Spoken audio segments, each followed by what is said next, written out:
हमारे प्रदेश कांग्रेस कमेटी के कच्ची बस्ती प्रकोष्ठ के प्रदेश अध्यक्ष भरत मेघवाल जी के द्वारा उनकी जिलों की कार्यकारिणी और प्रदेश की कार्यकारिणी के लोगों की एक मीटिंग आयोजित की गई है। मैं धन्यवाद देना चाहूँगा इस मौके के ऊपर भरत मेघवाल जी का कि अल्प समय में इनको बनाए 6 महीने भी नहीं हुए और उन्होंने पूरे प्रदेश के अंदर कच्ची बस्ती प्रकोष्ठ के लोगों को जोड़ करके और कांग्रेस पार्टी के लिए और लोगों के बीच में जा कर के उनके दुख दर्द में भागीदार बनने के लिए उन्होंने ये जो मीटिंग कराई है आज और संकल्प लिया है कि हम लोग जो पंचायती राज के चुनाव सरकार नहीं करा पा रही है, जो नगर निकाय के चुनाव नहीं करा पा रही है, प्रशासक लगा दिए हैं, इनकी गरीबों की कोई सुनने वाला नहीं है, शहर की सफाई नहीं हो रही है, इनके लिए जो मकान का पैसा, उनके छत के लिए पैसा जो सरकारों से आता है वो पैसा इनको मिल नहीं रहा है। आज पीने के पानी की बड़ी प्रॉब्लम है, पीने का पानी नहीं मिल रहा है। इनकी जितने भी प्रमुख समस्याएं हैं उनको आज हम लोग एक डाटाबेस बनाएंगे और उसके ऊपर फिर कांग्रेस पार्टी सारी मिलकर के काम करेंगे। आज राहुल गांधी जी का जन्मदिन भी है तो हमने सबने उनको बधाई और शुभकामनाएं दी हैं। आज का दिन हमारे लिए बहुत पुनीत दिवस है और इस दिवस के ऊपर कच्ची बस्ती प्रकोष्ठ के प्रदेश की कार्यकारिणी की बैठक होना ये भी अच्छा है। कोटा के अंदर आपने देखा होगा कि कैसे राहुल गांधी जी ने बच्चों की जो मुख्य समस्या है उसको एड्रेस किया है कि करोड़ों करोड़ों रुपए लग करके 3.5 लाख करोड़ रुपए खर्च होकर के एक साल में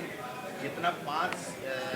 विभागों का भारत सरकार का बजट होता है उतने पैसे खर्च करने के बाद में भी लोगों को नौकरियां नहीं मिलती हैं, पेपर लीक हो जाते हैं। जो एजुकेशन का सिस्टम इस देश का है वो राहुल गांधी जी ने कहा कि गरीब के लिए नहीं है, सबको परेशान करने वाला है, आत्महत्याओं के लिए मजबूर करने वाला है, इसको हमको चेंज करना पड़ेगा। उन्होंने सुझाव मांगे हैं, पूरे देश के लोगों से, बुद्धिजीवियों से, सबसे मांगे हैं, मीडिया के लोगों से भी आग्रह किया है कि आप बताइए कि आने वाले समय में ये एजुकेशन का कैसे सिस्टम हो जिससे गरीब आदमी भी अपने बच्चे को सरकारी कॉलेज के अंदर डॉक्टर, इंजीनियर, IIT करा सके, वो भी IPS बन सके। ये 4-5 सेक्टर ही क्यों, ये एग्ज़ाम से क्यों, दूसरी क्यों नहीं? और जो संविधान के साथ में छेड़छाड़ की जा रही है, जो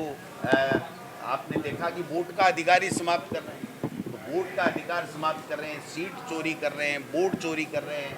SIR में कर रहे हैं, ED, इनकम टैक्स, CBI का दुरुपयोग कर रहे हैं। तो ऐसे में हम सब लोगों की जिम्मेदारी और ज़्यादा बढ़ जाती है कि इस बाबा साहब के संविधान को बचाना है, इस लोकतंत्र को बचाना है, वोट के अधिकार को बचाना है और इस देश को भारतीय जनता पार्टी के इस कुशासन से मुक्त कराना है। इसके लिए हम सब लोग काम करेंगे। और राजस्थान के अंदर मैं कहना चाहता हूँ कि पर्ची से बनी हुई सरकार पर्ची के बगैर कुछ करती नहीं है। इनके मंत्री मुख्यमंत्री को चिट्ठी लिख रहे हैं, धरने दे रहे हैं, समाज विशेष के लोग एक दूसरे के खिलाफ इतनी तनातनी है जो आज तक नहीं हुई। पहले भी इन्होंने जो इनके ही कुशासन के अंदर जहां राजस्थान के लोगों की मौत हो गई है, मैं कहना चाहता हूं सरकार से इस मौके के ऊपर कि आप तुरंत बात कीजिए, जो दोनों समाज हैं उनसे आप बात कर करके इस समस्या का समाधान निकालिए। और किरोड़ी लाल जी, चिट्ठी लिखना बंद कीजिए, आप सरकार के बाहर आकर के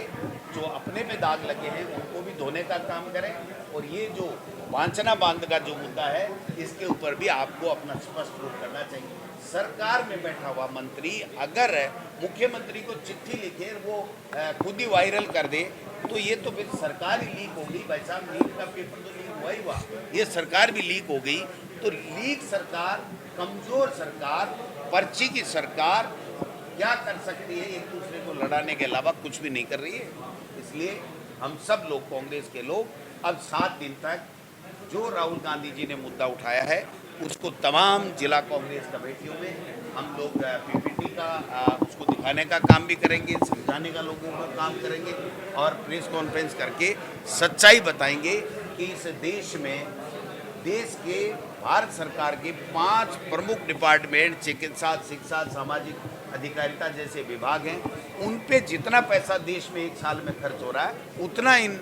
बच्चों की जेब से जा कर के और कुछ लोग ले जाते हैं और बच्चे का पेपर लीक हो जाता है और बच्चा डिप्रेशन में जाकर के आत्महत्याओं के लिए मजबूर हो जाता है। तो ये ना हो, इसके लिए राहुल गांधी जी ने जो बेड़ा उठाया उसमें हम सब लोग साथ हैं। शहीद स्मारक पर भी एक प्रोग्राम हो रहा है। अभी जो जयंती